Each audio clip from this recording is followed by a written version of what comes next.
വിശദമായ വാർത്തകൾ പരിശോധിക്കാം. കോട്ടയം തിരുവാർപ്പിലെ ബസ് ഉടമ CITU തർക്കം ഒത്തുതീർപ്പായി.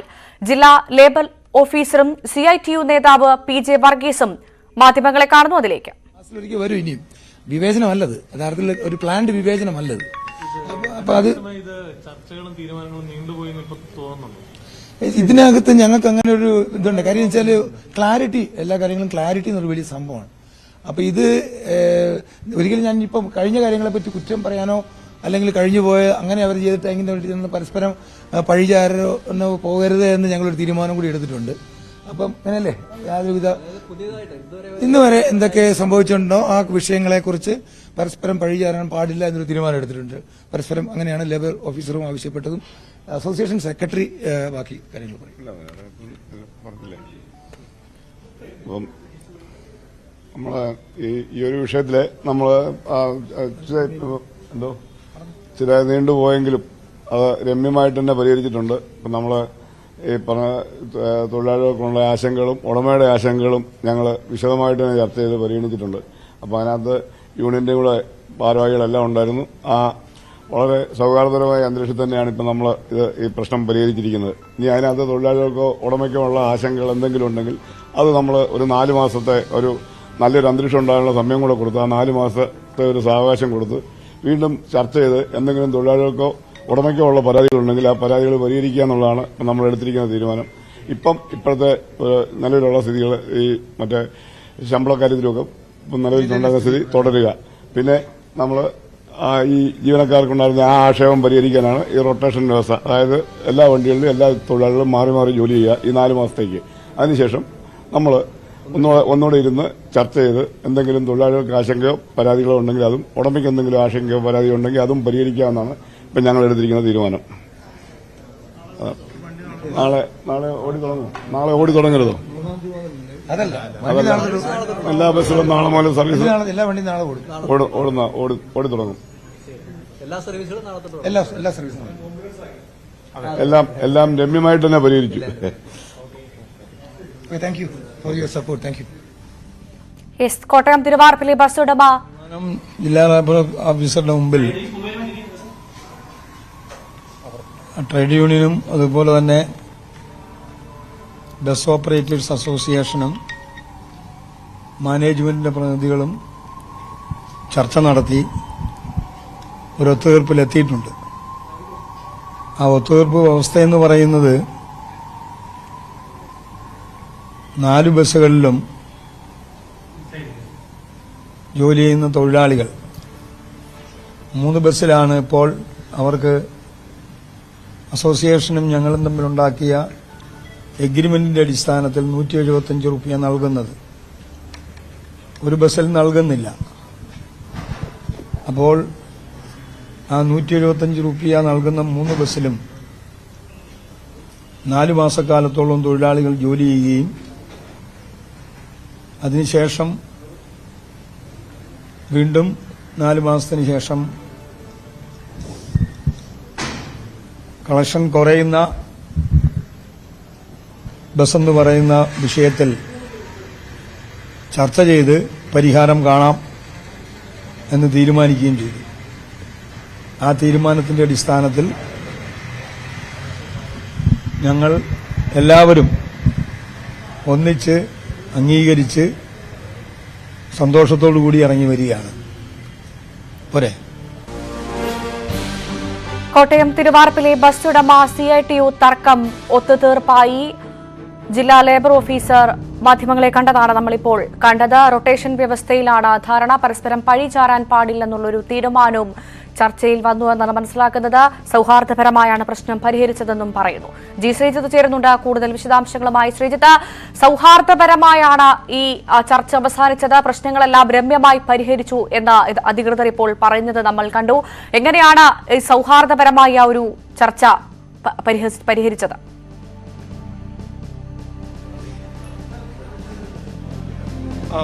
ഭവ്യ, വളരെ എടുത്തു പറഞ്ഞാൽ റൊട്ടേഷൻ വ്യവസ്ഥ നടപ്പാക്കുമെന്ന ഉടമയുടെ വാഗ്ദാനം ഫലത്തിൽ അംഗീകരിക്കപ്പെട്ടിരിക്കുന്നു എന്നുള്ളതാണ്. അതായത് ഈ തൊഴിലാളികൾക്ക് ഒരു വിവേചനം ഉണ്ടാകില്ല. എല്ലാ ബസ്സുകളിലും മാറി മാറി അവർ ജോലി ചെയ്യേണ്ടി വരും. ശമ്പള വർധനവുള്ള ബസ്സുകളിലും ഈ തൊഴിലാളികൾക്ക് ജോലി ചെയ്യാം. അതായത് ഏതെങ്കിലും ഒരു തൊഴിലാളിയോട് മാത്രമുള്ള വിവേചനം ഇനി ഉണ്ടാകില്ല. വിവേചനം എന്ന പരാതി ഉണ്ടായിരുന്നു, അത് പരിഹരിക്കപ്പെടുന്നു എന്നുള്ളതാണ്. ഇന്നലെ തന്നെ ഈ ബസ് ഉടമ ഇതേ ആവശ്യമാണ്, ഇതേ ഫോർമുലയാണ് മുന്നോട്ട് വെച്ചിരുന്നത്. ഫലത്തിൽ അത് അംഗീകരിക്കപ്പെട്ടിരിക്കുന്നു എന്ന് തന്നെ പറയേണ്ടി വരും. CITUവും ഒടുവിൽ ഈ നഷ്ടം വന്ന ബസ്സിലെ കാര്യങ്ങളടക്കം പരിശോധിച്ചുകൊണ്ടാണ് അത്തരത്തിലൊരു നിലപാടിലേക്ക് എത്തിയിട്ടുള്ളത്. എന്തായാലും ഈ CITUവിന്റെ ഇപ്പോൾ ഉള്ള പരാതിയുള്ള തൊഴിലാളികൾക്കും ഈ ലാഭകരമായ ബസ്സിൽ ജോലി ചെയ്യാം എന്നുള്ള വ്യവസ്ഥയാണ് ഫലത്തിൽ അംഗീകരിക്കപ്പെട്ടിരിക്കുന്നത്. 4 മാസത്തേക്കാണ് ഈ ഒരു ഇങ്ങനെയൊരു കാര്യങ്ങൾ ഉണ്ടാകുക. അതിനുശേഷം വീണ്ടും ഈ തൊഴിലാളികളും ഉടമ അടക്കമുള്ളവരും യൂണിയൻ പ്രതിനിധികളും വീണ്ടും യോഗം ചേരും. അതിനുശേഷം ഏതെങ്കിലും തരത്തിൽ ഈ സർവീസിന് ലാഭം ഇതിനകം തന്നെ ഉണ്ടായാലും ആ കൂടിയ പണം നൽകാൻ തയ്യാറാണ് എന്നാണ് ഉടമ പ്രഖ്യാപിക്കുകയും ചെയ്തത്. ഫലത്തിൽ ഇതൊരു സമവായത്തിലേക്ക് തന്നെ കാര്യങ്ങൾ എത്തിയിരിക്കുന്നു. CITU നേതാവും PJ വർഗീസും ഒപ്പം തന്നെ ബസ് ഉടമകളുടെ സംഘടനാ നേതാവ് സുരേഷും ഒപ്പം തന്നെ ഈ രാജ്മോഹനുമാണ് മാധ്യമങ്ങളെ കണ്ടത്. ലേബർ ഓഫീസർ ആദ്യഘട്ടത്തിൽ മാധ്യമങ്ങളെ കാണാമെന്ന് അറിയിച്ചിരുന്നെങ്കിലും പക്ഷേ അദ്ദേഹം ഇവർ തന്നെ പറയട്ടെ എന്നുള്ള നിലപാടിലേക്ക് എത്തുകയായിരുന്നു. ഭവ്യ, ശരി. കോട്ടയം തിരുവാർപ്പിലി ബസ് ഉടമ CITU തർക്കം ഒത്തുതീർപ്പായി. ശ്രീജിത്താണ് വിശദാംശങ്ങൾ പങ്കുവച്ചത്. മൂന്നാറിലെ പട്ടയമോ നിയമപരമായ രേഖകളോ ഇല്ലാത്ത കയ്യേറ്റങ്ങൾ ഒഴിപ്പിക്കണമെന്ന് ഹൈക്കോടതി. ഇടുക്കി ജില്ലാ കളക്ടർ നടപടി സ്വീകരിക്കണം. 2 ആഴ്ചയ്ക്കകം നടപടി റിപ്പോർട്ട് നൽകണമെന്നാണ് നിർദ്ദേശം. ജില്ലാ കളക്ടറും സംസ്ഥാന ദുരന്ത നിവാരണ അതോറിറ്റി മെമ്പർ സെക്രട്ടറിയും ഹാജരാകണം. MS അനീഷ് കുമാർ ചേരുന്നുണ്ട് കൂടുതൽ വിശദാംശങ്ങളുമായി. അനീഷ്, ഏത് സാഹചര്യത്തിലാണ് ഹൈക്കോടതിയുടെ ഇത്തരത്തിലുള്ള ഒരു ഇടപെടൽ ഉണ്ടായിരിക്കുന്നത്? വിശദാംശങ്ങൾ. ഭവ്യ, നേരത്തെ മൂന്നാറിലെ ഭൂമി കയ്യേറ്റ കേസുകൾ പരിഗണിക്കുന്നതിന് മാത്രമായി ഒരു മൂന്നാർ ബെഞ്ച് ഹൈക്കോടതി നിയോഗിച്ചിരുന്നു. മൂന്നാർ ബെഞ്ചിൽ ഒരു അമിക്കസ് ക്യൂറിയെ നിയോഗിക്കുകയും ചെയ്തിരുന്നു. ഇതിന് തൊട്ടു പിന്നാലെയാണ് കയ്യേറ്റങ്ങളുമായി ബന്ധപ്പെട്ട കേസുകൾ പരിഗണിച്ച കോടതി മൂന്നാറിൽ പട്ടയമോ നിയമപരമായ രേഖകളോ ഇല്ലാത്ത കയ്യേറ്റങ്ങൾ പൂർണ്ണമായും ഒഴിപ്പിക്കണമെന്ന നിർദ്ദേശം നൽകിയിരിക്കുന്നത്. ഇടുക്കി ജില്ലാ കളക്ടറോട് സമയബന്ധിതമായി നടപടികൾ സ്വീകരിക്കണമെന്ന നിർദ്ദേശമാണ് നൽകിയിരിക്കുന്നത്. 2 ആഴ്ചയ്ക്കുള്ളിൽ നടപടിയുമായി ബന്ധപ്പെട്ട റിപ്പോർട്ട് കോടതിയിൽ സമർപ്പിക്കണമെന്ന ഉത്തരവും നൽകിയിരിക്കുന്നു. ജില്ലാ കളക്ടറും ഒപ്പം സംസ്ഥാന ദുരന്ത നിവാരണ അതോറിറ്റി മെമ്പർ സെക്രട്ടറിയും കോടതിയിൽ ഓൺലൈനായി ഹാജരായി വിശദീകരണം നൽകണമെന്നും അറിയിച്ചിരിക്കുന്നു. അനധികൃത നിർമ്മാണങ്ങളിൽ സർക്കാരിന് നടപടി സ്വീകരിക്കാം. ഇതിനുള്ള അധികാരം സർക്കാരിനുള്ളൂ. ഒപ്പം കയ്യേറ്റങ്ങൾ ഒഴിപ്പിക്കുന്നതിനായി സാറ്റലൈറ്റ് മാപ്പിംഗ് അടക്കമുള്ള സംവിധാനങ്ങൾ ഉപയോഗിക്കാമെന്നും കോടതി പറയുന്നു. കയ്യേറ്റം ഒഴിപ്പിക്കൽ നടക്കുമ്പോൾ വിവേചനരഹിതമായി കാര്യങ്ങൾ ചെയ്യണം. കുറച്ചുപേരെ ഒഴിപ്പിക്കുകയും കുറച്ചുപേരെ ഒഴിപ്പിക്കാതിരിക്കുകയും ചെയ്യുമ്പോഴാണ് വിമർശനങ്ങൾ ഉണ്ടാവുകയും ചെയ്യുന്നത്. കൃത്യമായി രേഖകൾ പരിശോധിച്ച് സർക്കാരിന് നടപടികൾ സ്വീകരിക്കാം.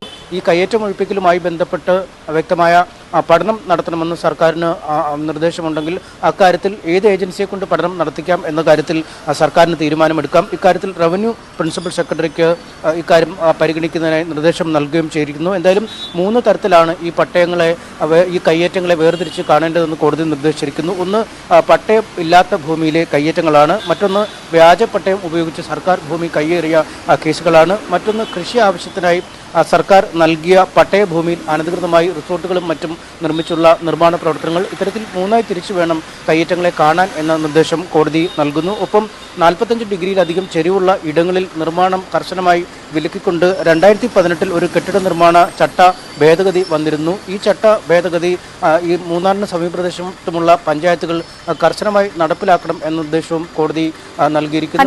നടപടി സ്വീകരിച്ച് 2 ആഴ്ചയ്ക്കകം റിപ്പോർട്ട് സമർപ്പിക്കാനാണ് ഹൈക്കോടതിയുടെ കർശന നിർദ്ദേശം വന്നിരിക്കുന്നത്. ഇതിന്മേൽ എങ്ങനെയായിരിക്കും സർക്കാരിന്റെ നടപടികൾ ഉണ്ടാകാൻ പോകുന്നത്? കൂടുതൽ സമയം നീട്ടി ചോദിക്കാനുള്ള ഒരു സാധ്യതയുണ്ടോ?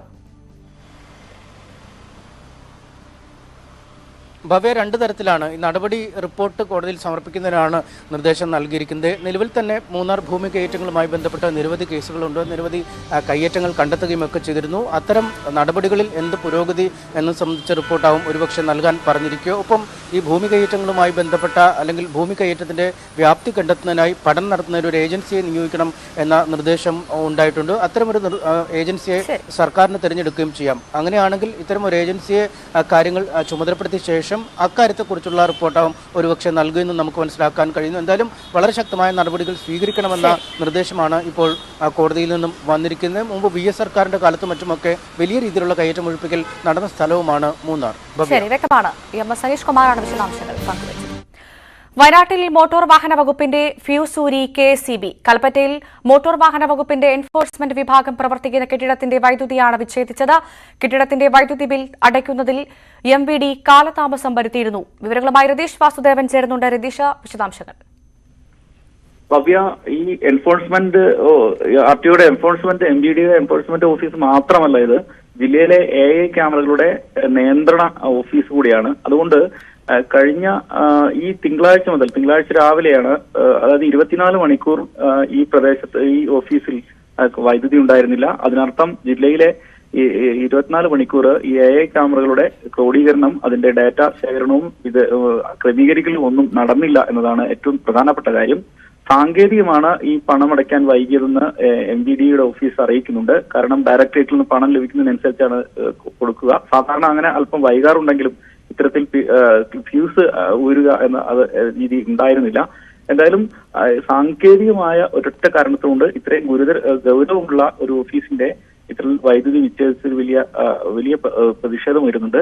അതുപോലെ തന്നെ കഴിഞ്ഞ ആഴ്ച ഇതേപോലെ തന്നെ KSEBയുടെ വാഹനം നെതിരെ MVD ഫൈൻ ചുമത്തിയിരുന്നു 20,500 രൂപ അമ്പലവയലിലെ KSEB സെക്ഷനിൽ.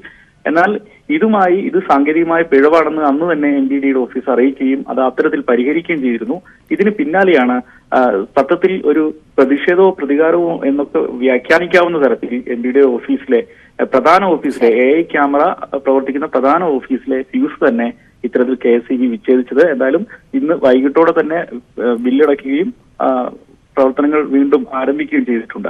ശരി, രതീഷ് വാസുദേവനാണ് വയനാട്ടിൽ നിന്നും വിശദാംശങ്ങൾ പങ്കുവച്ചത്.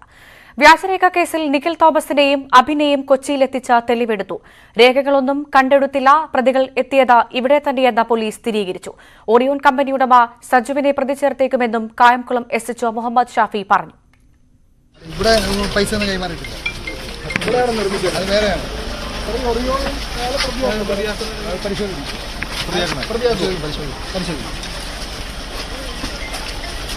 കൂടുതൽ വിശദാംശങ്ങളുമായി നവമി ദിനേശ് ചേരുന്നുണ്ട്. നവമി, കൊച്ചിയിൽ എന്തായാലും എത്തിച്ച ഈ 2 പ്രതികളെയും എത്തിച്ച് തെളിവെടുപ്പ് നടന്നു എന്നാണ് മനസ്സിലാക്കുന്നത്. തെളിവെടുപ്പിൽ നിർണായകമായ എന്തെങ്കിലും തെളിവ് ലഭിച്ചിട്ടുണ്ടോ? എന്താണ് പോലീസിന്റെ ഭാഷ്യം? വിശദാംശങ്ങൾ.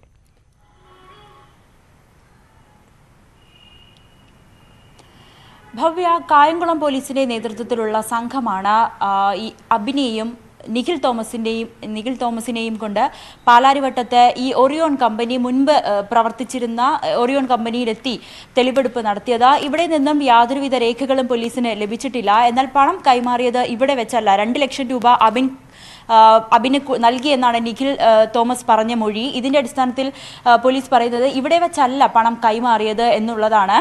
അതേസമയം ഇവിടെ എത്തി മറ്റ് വിശദാംശങ്ങളെല്ലാം പോലീസ് പ്രതികളിൽ നിന്നും തേടിയിട്ടുണ്ട്. ഓറിയോൺ കമ്പനി ഉടമ സജുവിനെ പ്രതി ചേർക്കുന്നതിൽ ആലോചനയുണ്ടെന്നും കായംകുളം SHO മുഹമ്മദ് ഷാഫി പറഞ്ഞു. ഈ ഓറിയോൺ സ്ഥാപനത്തിന്റെ ഉടമ സജി 2022 മറ്റൊരു കേസിൽ, അതായത് വിസ തട്ടിപ്പുമായി ബന്ധപ്പെട്ട് പലരിൽ നിന്നും ലക്ഷങ്ങൾ തട്ടിയെടുത്ത് മുങ്ങി എന്ന പേരിൽ ഒരു കേസ് ഉണ്ടായിരുന്നു. ഇതിന്റെ അടിസ്ഥാനത്തിൽ അദ്ദേഹത്തെ കസ്റ്റഡിയിലെടുത്തിരുന്നു. അയാൾ അറസ്റ്റിലായിരുന്നു. ഇപ്പോൾ ജാമ്യം ലഭിച്ച സജു ഒളിവിലാണ്. ഈ സജുവിനെ പ്രതി ചേർക്കുക എന്നുള്ള കാര്യം ആലോചിച്ചു വരുന്നു എന്നും പോലീസ് പറയുന്നുണ്ട്. ഇവിടെയാണ് ഈ ഓറിയോൺ കമ്പനി ഉണ്ടായിരുന്നത്. 2022 ഈ കേസിന് ശേഷമാണ് ഈ സ്ഥാപനം പൂട്ടിയത്. ഇവിടെ വെച്ചാണ് നിഖിൽ തോമസും അഭിനും എത്തി ഈ വ്യാജ സർട്ടിഫിക്കറ്റ് കൈപ്പറ്റിയത്. എന്തായാലും പോലീസ് ഇതുമായി ബന്ധപ്പെട്ട പണം കൈമാറിയത് എവിടെ വെച്ചെന്ന് അടക്കമുള്ള കാര്യങ്ങൾ ഈ പ്രതികളിൽ നിന്നും തേടേണ്ടതുണ്ട്. ഒപ്പം തന്നെ ഓറിയോൺ സ്ഥാപനത്തിന്റെ ഉടമയെയും പോലീസ് കണ്ടെത്തുമെന്നാണ് നമുക്ക് ലഭിക്കുന്ന സൂചന. വ്യക്തമാണ്. നിഖിൽ തോമസിന് വ്യാജ ഡിഗ്രി സർട്ടിഫിക്കറ്റ് നൽകിയത് താനെന്ന അന്വേഷണ സംഘത്തോട് സമ്മതിച്ച SFI കായംകുളം ഏരിയ മുൻ പ്രസിഡന്റ് അബിൻ സി രാജ. തിരുവനന്തപുരത്ത് വെച്ചാണ് വ്യാജരേഖ ചമച്ച ഒറിയോൺ എന്ന ഏജൻസിയുമായി ബന്ധപ്പെട്ടതെന്നും ചോദ്യം ചെയ്യലിൽ അബിൻ പറഞ്ഞു.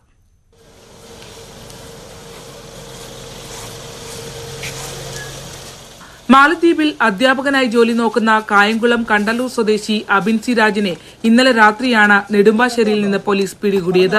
പുലർച്ചെയോടെ കായംകുളത്തെത്തിച്ച അബിനെ അന്വേഷണ സംഘം ചോദ്യം ചെയ്തു. തിരുവനന്തപുരം യൂണിവേഴ്സിറ്റി കോളേജിൽ പഠിക്കുന്ന കാലയളവിലാണ് അബിൻ വിദേശ പഠനത്തിന് സഹായിക്കുന്ന ഏജൻസി എന്ന നിലയിൽ ഒറിയോൺ എന്ന സ്ഥാപനവുമായി പരിചയത്തിലാകുന്നത്. പിന്നീട് സ്വന്തം നാട്ടുകാരനായ നിഖിൽ തോമസിന് ബിരുദം നേടുന്നതിനു വേണ്ടി ഇരുവരും ഒന്നിച്ച് ഒറിയോണിന്റെ എറണാകുളം ശാഖയെ സമീപിക്കുകയായിരുന്നു. 2 ലക്ഷം രൂപ നൽകിയാണ് നിഖിലിന് വ്യാജ സർട്ടിഫിക്കറ്റ് കൈമാറിയത്. വ്യാജരേഖ ചമയ്ക്കൽ ഉൾപ്പെടെ നിരവധി പരാതികളുള്ള ഏജൻസി 10 മാസം മുമ്പ് പൂട്ടിപ്പോയതായി പോലീസ് പറഞ്ഞു. കേസുമായി ബന്ധപ്പെട്ട് നിഖിലും അബിനും അറസ്റ്റിലായെങ്കിലും നിർണായക തെളിവായ നിഖിലിന്റെ മൊബൈൽ ഫോൺ കണ്ടെത്താൻ പോലീസിന് ആയിട്ടില്ല. ഫോൺ ലഭിച്ചാൽ മാത്രമേ തുല്യതാ സർട്ടിഫിക്കറ്റ് നേടിയതുൾപ്പെടെയുള്ള വിഷയങ്ങളിൽ മറ്റ് രാഷ്ട്രീയ ഇടപെടൽ ഉണ്ടായോ എന്ന് അറിയാനാകൂ. നിഖിൽ പഠിച്ച MSM കോളേജിൽ തെളിവെടുപ്പിനായി എത്തിക്കുമെന്ന് ആദ്യം അന്വേഷണ സംഘം അറിയിച്ചെങ്കിലും പ്രതിഷേധം ഉൾപ്പെടെയുള്ളവ ഉണ്ടാകാൻ സാധ്യത ഉള്ളതിനാൽ അധ്യാപകരെ വിളിച്ചു വരുത്തി ചോദ്യം ചെയ്യാനാണ് തീരുമാനം. ന്യൂസ് 18 ആലപ്പുഴ. കാസർകോട് കരിന്തളം ഗവൺമെന്റ് കോളേജിലെ വ്യാജരേഖ കേസിൽ കെ വിദ്യയ്ക്ക് ഇടക്കാല ജാമ്യം. 30-ന് കോടതിയിൽ ഹാജരാകണമെന്ന വ്യവസ്ഥയോടെയാണ് ഹോസ്ദുർ കോടതി ജാമ്യം അനുവദിച്ചത്. വ്യാജ പ്രവൃത്തി പരിചയ സർട്ടിഫിക്കറ്റ് ഉപയോഗിച്ച് കരിന്തളം സർക്കാർ കോളേജിൽ ജോലി നേടിയെന്ന കേസിലാണ് SFI മുൻ നേതാവ് കെ വിദ്യ നീലേശ്വരം പോലീസ് സ്റ്റേഷനിൽ ചോദ്യം ചെയ്യലിന് ഹാജരായത്. ഞായറാഴ്ച ഹാജരാകാൻ നീലേശ്വരം പോലീസ് നോട്ടീസ് നൽകിയെങ്കിലും ശാരീരിക അസ്വസ്ഥതകൾ കാരണം എത്താൻ കഴിയില്ലെന്ന് വിദ്യ ഇമെയിൽ വഴി അന്വേഷണ സംഘത്തെ അറിയിച്ചു. തുടർന്നാണ് ഇന്ന് നീലേശ്വരം പോലീസ് സ്റ്റേഷനിൽ വിദ്യ ഹാജരായത്. അഗളി പോലീസിന് നൽകിയ മൊഴി തന്നെ നീലേശ്വരത്തും ആവർത്തിച്ചു. രേഖയുണ്ടാക്കിയത് സ്വന്തം മൊബൈൽ ഫോണിലാണെന്നും മറ്റാരുടെയും സഹായമുണ്ടായില്ല എന്നുമായിരുന്നു മൊഴി. ഇതിന്റെ ഒറിജിനൽ നശിപ്പിച്ചതായും വിദ്യ ആവർത്തിച്ചു പറഞ്ഞു. വഞ്ചന, ഗൂഢാലോചന, വ്യാജരേഖ നിർമ്മിക്കൽ എന്നീ കുറ്റങ്ങൾക്ക് പുറമെ തെളിവ് നശിപ്പിക്കൽ വകുപ്പ് കൂടി പുതുതായി ചേർത്തു. ഹോസ്ദുർഗ് 2nd ക്ലാസ് മജിസ്ട്രേറ്റ് കോടതിയിൽ ഹാജരാക്കിയ വിദ്യയ്ക്ക് കോടതി ഇടക്കാല ജാമ്യം അനുവദിക്കുകയായിരുന്നു. ഈ മാസം 30-ന് കോടതിയിൽ ഹാജരാകണമെന്ന വ്യവസ്ഥയോടെയാണ് ജാമ്യം. നാളെയും മറ്റന്നാളും അന്വേഷണ ഉദ്യോഗസ്ഥന് മുന്നിൽ ഹാജരാകണമെന്നും കോടതി ഉത്തരവിട്ടു. കരിന്തളം കോളേജ് പ്രിൻസിപ്പലിന്റെ പരാതിയിൽ ഈ മാസം 8-നാണ് നീലേശ്വരം പോലീസ് വിദ്യക്കെതിരെ കേസെടുത്തത്. ന്യൂസ് 18 കാസർഗോഡ്. ഇടവേള. തിരികെ വാർത്തയിലേക്ക്. ഏക സിവിൽ കോഡ് രാജ്യത്ത് വീണ്ടും ചർച്ചയാവുകയാണ്. പ്രധാനമന്ത്രിയുടെ പ്രതികരണത്തോടെ സിവിൽ കോഡ് ഒരു തെരഞ്ഞെടുപ്പ് വിഷയമായി ഉയർത്തിക്കൊണ്ടുവരികയാണ് BJP. ഈ വർഷം നടക്കാനിരിക്കുന്ന അസംബ്ലി തെരഞ്ഞെടുപ്പ് മാത്രമല്ല, 2024-ലെ പൊതു തെരഞ്ഞെടുപ്പ് കൂടി മുന്നിൽ കണ്ടുള്ള BJPയുടെ നീക്കമാണിത്. മുത്തലാഖിനെതിരെ പ്രധാനമന്ത്രി നരേന്ദ്രമോദി. മുത്തലാഖിനെ പിന്തുണയ്ക്കുന്നവർ മുസ്ലിം സഹോദരിമാരോട് കാണിക്കുന്നത് വലിയ ക്രൂരതയാണെന്ന് പ്രധാനമന്ത്രി ഭോപ്പാലിൽ പറഞ്ഞു. മധ്യപ്രദേശിലെ BJPയുടെ ബൂത്തുതല പ്രവർത്തകരെ അഭിസംബോധന ചെയ്യവെയായിരുന്നു പരാമർശം. തെരഞ്ഞെടുപ്പുകളിൽ ജയിക്കുന്ന സ്ഥാനാർത്ഥികളുടെ ആഹ്ലാദങ്ങൾ നമ്മൾ ധാരാളം കണ്ടിട്ടുണ്ട്. ഇനി കാണുന്ന ദൃശ്യങ്ങൾ ഒരു സ്കൂളിലേതാണ്. സ്കൂളുകളൊക്കെ തുറന്ന് ലീഡർമാരെ തെരഞ്ഞെടുക്കുന്ന സമയമാണിപ്പോൾ. കാഞ്ഞിരശ്ശേരി GMLP സ്കൂളിലെ ലീഡറായി തെരഞ്ഞെടുക്കപ്പെട്ട കൊച്ചു സ്ഥാനാർത്ഥിയുടെ സന്തോഷവും കണ്ണീരുമെല്ലാം സോഷ്യൽ മീഡിയ ഏറ്റെടുത്തു കഴിഞ്ഞു. ലീഡർ തെരഞ്ഞെടുപ്പിൽ ജയിച്ച 4-ാം ക്ലാസ്സുകാരനായ സേതുമാധവന്റെ സന്തോഷത്തിന്റെ ദൃശ്യങ്ങൾ കാണാൻ വേണ്ടി.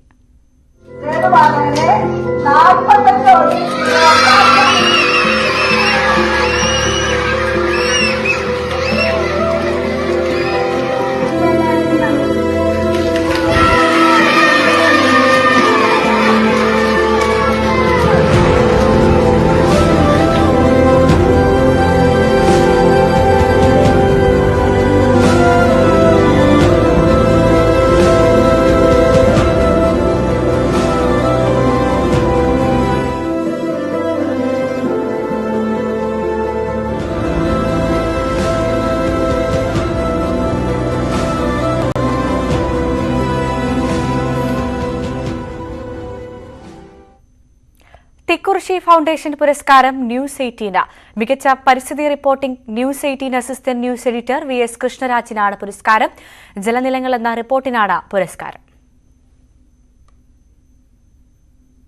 കാവാലം നാരായണ പണിക്കരുടെ സ്മരണയ്ക്കായി ഏർപ്പെടുത്തിയ അവനവൻ കടമ്പ പുരസ്കാരം യുവ നാടക പ്രവർത്തകൻ ഹസീം അവരവിളയ്ക്ക്. കാവാലം സംസ്കൃതി ഏർപ്പെടുത്തിയ പുരസ്കാരം തിരുവനന്തപുരത്ത് നടന്ന ചടങ്ങിൽ കാവാലം നാരായണ പണിക്കരുടെ മകൻ കാവാലം ശ്രീകുമാർ സമ്മാനിച്ചു.